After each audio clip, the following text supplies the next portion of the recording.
Welcome to Readability. I'm your host, Ashley Kelson. In Readability, we read all kinds of stories, from short storybooks to large chapter books. You could sit down with family or just lay back and relax. Every Saturday, we read, review, and recommend different books for your listening pleasure. I really hope you enjoy Readability. Let's get started.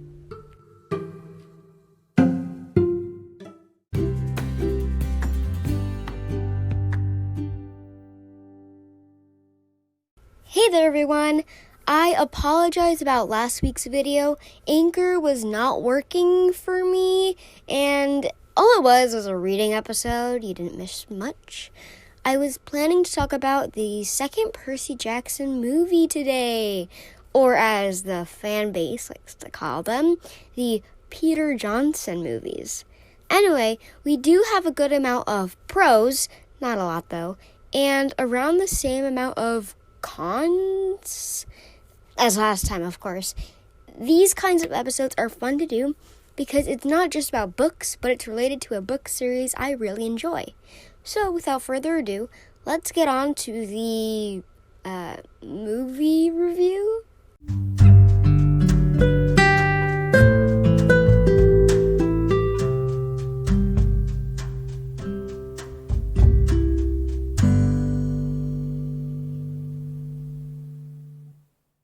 Well, first things first, they actually changed Annabeth's hair to a more blonde color, and even though it's not the correct amount of blonde, hey, at least they tried.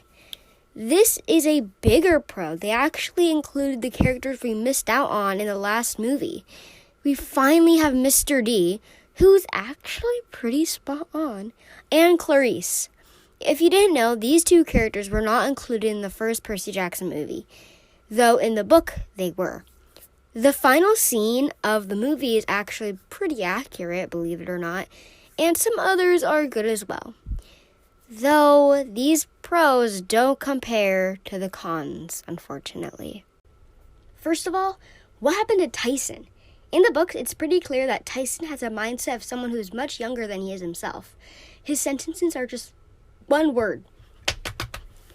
Clearly, I can't talk. First of all, what happened to Tyson?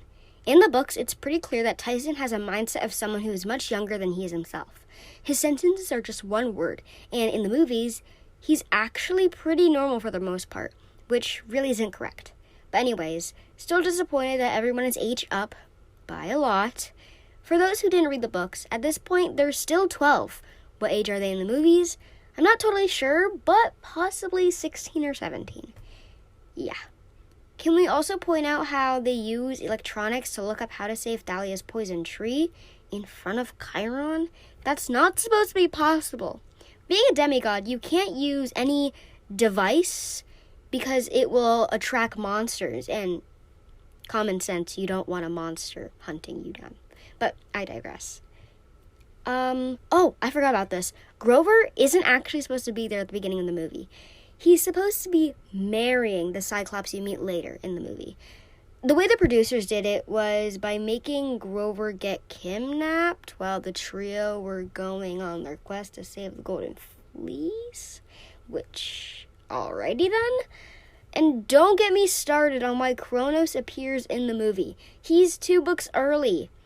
And then Annabeth almost dies, which, what? It was very interesting and confusing why they added that part. I don't get it. It's also been so long since I've watched the movie, so I don't remember if the evil sheep were there. This is a really random detail, and it's not needed. I was also hoping for them to add the guinea pig island CC spa thing. It was a really fun part of the book, and I was really hoping for it. If it was taken out for financial purposes, then fine, it's fine. Yes, they did get the 3 ladies with the 1 eyeball taxi scene correct, somewhat. But really the best part is when Luke said, "Don't stand on my roof." It was just the highlight of the whole movie. Anyways, this is getting really long, so I'll cut this short. Just like the last episode, this was really fun to make. I got to rant about the Peter Johnson movies, and it's also an episode for me to post. Have a great day, everyone, and here is our official readability ending.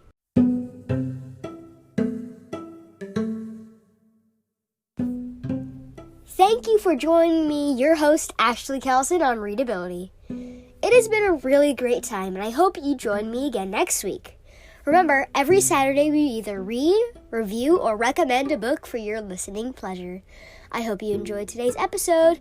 Keep reading, folks. Bye!